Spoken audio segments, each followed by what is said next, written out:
what we have is, alright, so anyway, so the point of this,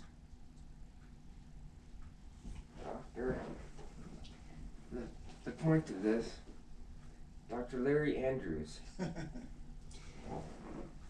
is essentially, I plan on doing this with a lot of people, and for numerous reasons, but I guess one is to find out how prominent the problems are that I think are problems, as far as what scholars need to be focused on, but also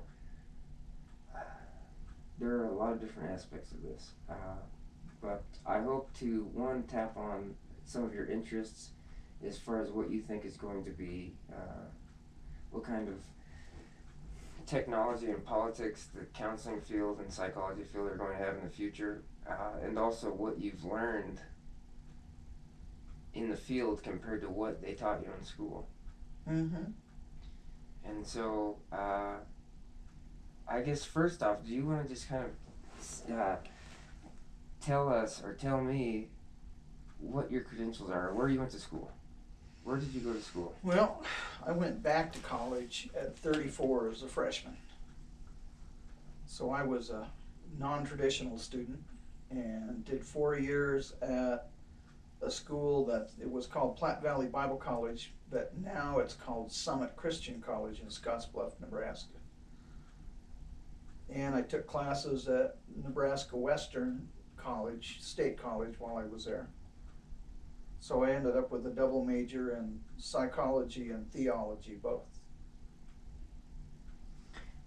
Wow. From there I did a master's degree. I just kept right straight on. When I graduated from undergrad, the next month I started my master's program and did a degree with Liberty University, a master's in counseling.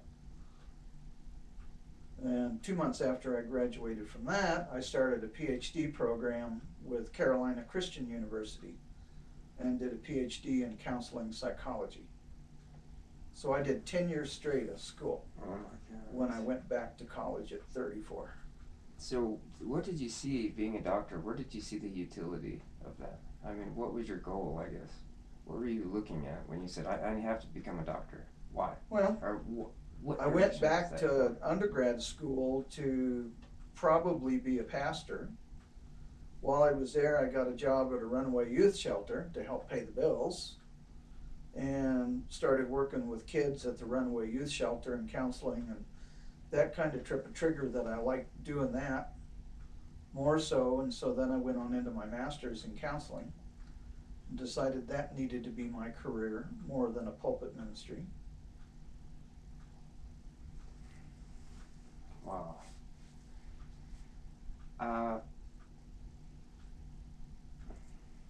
What do you think, I mean, if there is one thing, what would be the big difference between what you learned in school and what you thought the field was going to be like when you were on your own and within your own practice, compared to what is actually happening in the practice? What has been the big, the book learning was theory and skill training, stuff like that. During my master's, I worked at the psychiatric hospital in Casper. So I was going to school and doing my master's at the same time as I was working in the field. So they just kind of meshed together and became one. Wow. Yeah. So I worked 3 years at it's called Crestview Psychiatric Hospital in Casper. It's Wyoming Behavioral Institute now. WBI is what it's called now. So I did that while I was doing my master's. So to me, there wasn't any difference. It was all book learning and application the same day. That's incredible.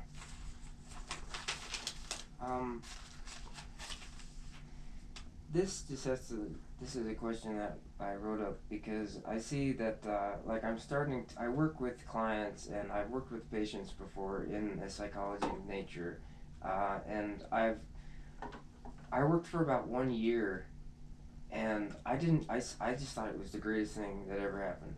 I got to talk with patients that were in a psychiatric environment, and they were there against their will, and I just thought it was the best thing ever. But then when I removed myself and I kind of started listening to the way that I spoke with people and things, like I started to screen my calls because I found an app that did that, and I kept finding there were things that ways that I could refine the way that I spoke with people, and things that I shouldn't do that I was doing, and kind of tones that I used that I don't think that I should have used. Do you think that, I would say, we would ask, what do you think the biggest mistakes are that you can make as a clinician? I mean, are you Talking too much. talking too much? Are you afraid of a particular mistake? No, not really. A lot of counselors talk instead of listen, and try to solve the people's problems for them, and instead of letting them work out their own. All right. That sort of thing. Yeah. Yeah, that especially beginning counselors and stuff. That's a bad habit. Is just talking too much. Yeah. So, on the other side of that, what is, I mean, I wouldn't go that far, but how much is the treatment dependent upon the client? 100%. 100%. It's all about them. Sure. And so when you get a client that isn't really interested in helping themselves, they're not going to get better. Treatment's not going to be effective. Nope. Is there any way that are there any probes or any approaches that you have to, when you do have a client like that to try to put them on a track to be able to recognize that they need to work to help themselves? All you can do is help them get in touch with what are the consequences they're living with. And if they're willing to live with them, there's not going to be much change. Wow.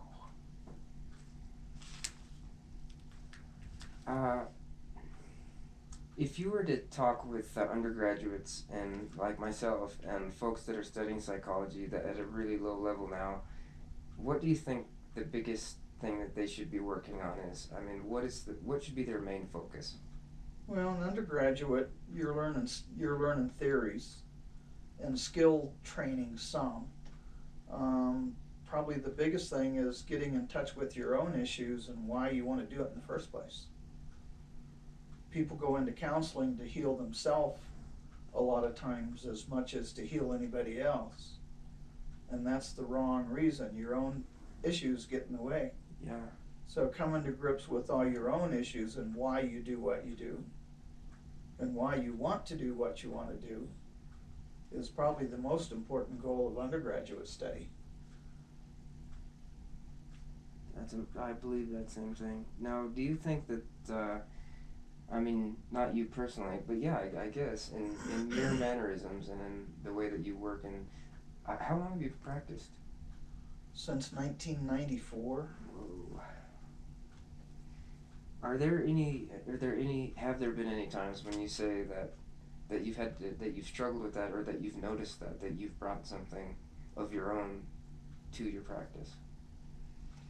Oh, a time or two here and there. Yeah. Yeah, that's why you need peer review and stuff like that. Somebody else to bounce stuff off of, and consultation with other counselors, that sort of thing. You can't be an island by yourself. Even in private practice, you need resources. Yeah, absolutely. I didn't want to ask you too many questions. I did write a lot for you. I did, serious, because I was like, I want to make sure that if I know that there's a point where you are going to be an expert on a topic, and I don't want to miss that, but we probably will. Anyway, so I know that you worked with biofeedback. I guess I would ask, can you maybe explain a little bit of the biofeedback processes that you used, and then also, which did you see the most potential in, or which were most effective and why? Well, biofeedback just gives you a way of monitoring your own physical responses to stuff going on emotionally, and how physical response affects your emotions, and how to control that. You know, it's a lot of relaxation training and just awareness, learning how to breathe and how to control muscle tension, that sort of thing. Gives people a different, better sense of control over who they are, because they're more in touch with their physical body and learn how to control it better. Absolutely. Now, Stinson, was it the Stinson Corporation? Stens Corporation. Yeah. I did look into that. And so, did you use all of their devices, or which devices did you specifically use? And was this a private practice at this point? Yeah. It was? Yeah. How did you get into that? Just through reading. I read stuff all the time and was interested in it, so I went to the training out in California for several weeks and did a lot of their training books and stuff like that. Bought the equipment and started doing it. So which equipment or which devices did you Well, it's use? all computerized, and you have galvanic skin response, and you measure breathing, and you measure heart rate, measure brain wave, EEG and EKG and all that kind of stuff. Hook you all up so that all the different parts and pieces are on a screen on the computer, and through breathing and relaxation you learn how to control all of those by controlling what goes on the computer screen. And so, at this point, are we talking about something more than rehabilitation and or remediation? Are we talking about something that can enhance someone in a way that in a skill or something, or are we still talking about It's for all of it. treatment? Yeah, it affects everything. Yeah, it's very effective in people with alcoholism and addictions. So what kind of significant things did you experience when you worked with an EEG? Just how people can learn to control their own heart rate. Their own heart rate? Sure, through breathing and relaxation, and lower their blood pressure, all kinds of different things. Was there a mental aspect to that, or a psychological aspect to Always the EEG? is, sure. Yeah, can you just tell a little story about someone that went through the EEG process and that Well, it's very effective with PTSD stuff. The EEG is? Yeah, all of the biofeedback is. You know, I didn't use any one all by itself. It was a combination of all of them every time.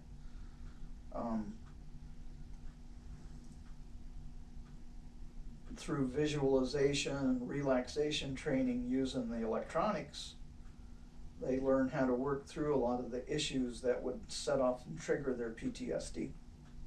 Wow. So we're talking about at some point we're talking about having a patient with problems with PTSD and trying to turn their visualization habits from backwards into forwards or into the future. To when the triggers come up, they have the ability to do some of their relaxation training and breathing and mitigate the systems. Wow. And the symptoms. Was that here in I was in Cody. I haven't done it since I moved down here. Was there a reason that you moved out of that, or was there just more utility in the counseling practice without it? Yeah, I just kind of got out of the habit. When I moved down here, I was also running the UPS store, so yeah, I was more, time constraints and stuff like that. Didn't really have any patients that were into it at the time when I first moved down here. So it just kind of went by the wayside. Do you still have those components? Oh yeah. Oh, Yeah, I still have it all. It's not working quite properly. The computer is way, way old and out of date now. Wow. How do you split up your professional life and your personal mannerisms? I mean, how do you separate those two? And is that a significant part of what you do? Yeah, you have to leave work here and walk away from it, not take it home with you. Yeah, well, how do you do that? Mentally, it's a skill you learn. When I was in practice up in Cody, I lived out in the country 10 or 12 miles, and that drive home every night was a good decompression thing. Wow. It's something you just, through act of the will, you choose to do that. You get better at it over time. You learn how to compartmentalize it. is a good word. When you, I'm not sure the severity of some of the clients that you've seen, but have there been some pretty extreme cases that you've dealt with?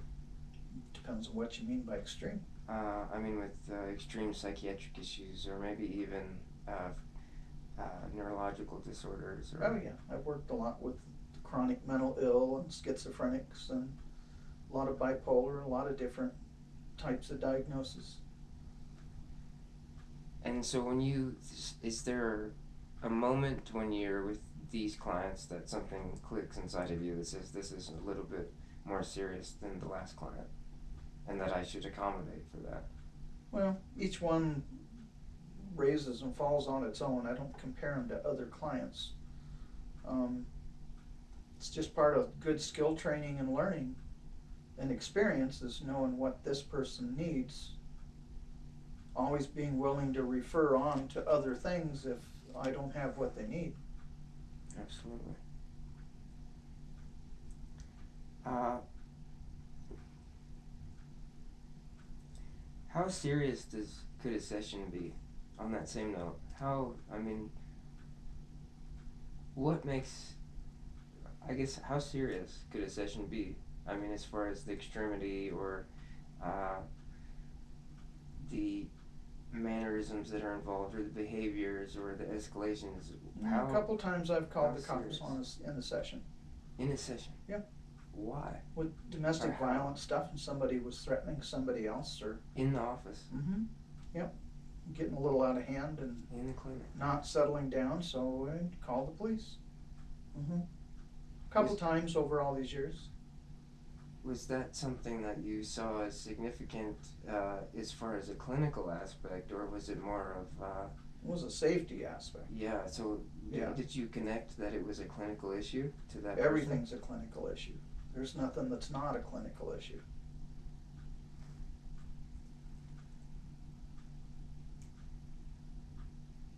Were you prepared for something like that? Is that something? Yeah, you're never prepared for that.